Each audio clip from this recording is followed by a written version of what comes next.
ngi doog a génn conseil municipal mais li ci neex mooy waxtaan nañu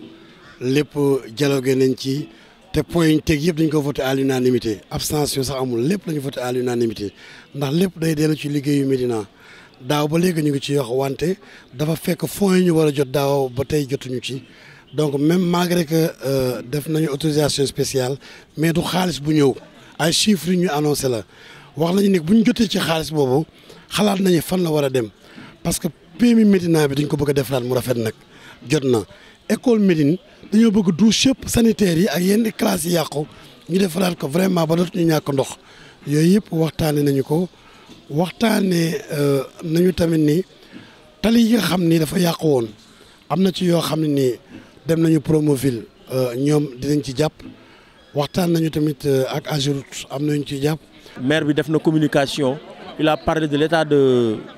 la commune des travaux perspectives yi ñu jëm muy JO 2026 yi ak liggéey ñu war a def Médina tali ñu fi war a defar assainissement bi ab yëpp waxtaan nañ ci investissement yi nga xamante ni maire bi war na ko def au niveau du marché Tilène ak édifices yi nga xamante ni si école yi defaraat assainissement bi defaraat édicule école yëpp yooyu yëpp waxtaan nañ ci et ça s'est très passé donc def nañ aussi compte administratif 2024 adopté à l'unanimité des conseils ça a été transparent ñëpp waxtaan nañ ci donc autorisé nañ aussi def nañ ay autorisation spéciale adapté nañu aussi PACASEN bi ak yooyu yëpp fenn fu ci nekk wax nañu fuñ ko war a dugal ak liñ ci war a def. te démb tamit ambassadeur de Turquie aussi ko invité nañu Médina soxal na ko nee na moom dina jàpp ci liggéeyu marché Tilène bi donc yooyu yëpp bu booleeg effort yi ñu am yàlla mën na sutura moo tax am nañu 111 millions boo xam ni prévoir nañ ko ci pour commencer parce que ndimbal la ciy fekk loxol borom ki la bëgg a tabaxal au moins may ko foo xam ni démolition yi wala yooyu sax dañ ko ni mën naa koo def donc yooyu yëpp yàlla mën na jël sutura. jàpp leen ni daal wax ji laa wàññi parce que yokk liggéey bi moo war a yokk. nga wax moom faaw mu am wax faaw mu bari waaye li koy faj rek mooy liggéey mu leer te yaakaar naa ne suñu premier magistrat ak ñi mu gouverner ñëpp muy conseil bi foog naa ne liggéey rek a leen tax a jóg.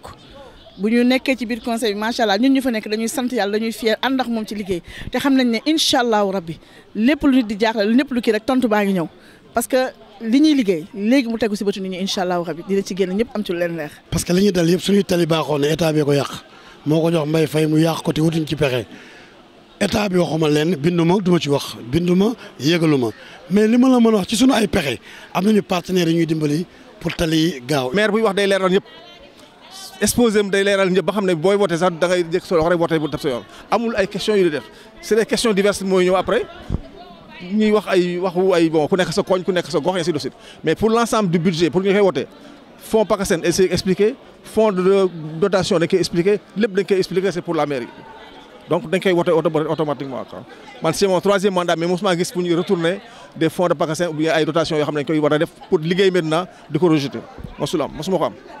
donc 3 mandats c'est déjà 15 ans je suis à la mairie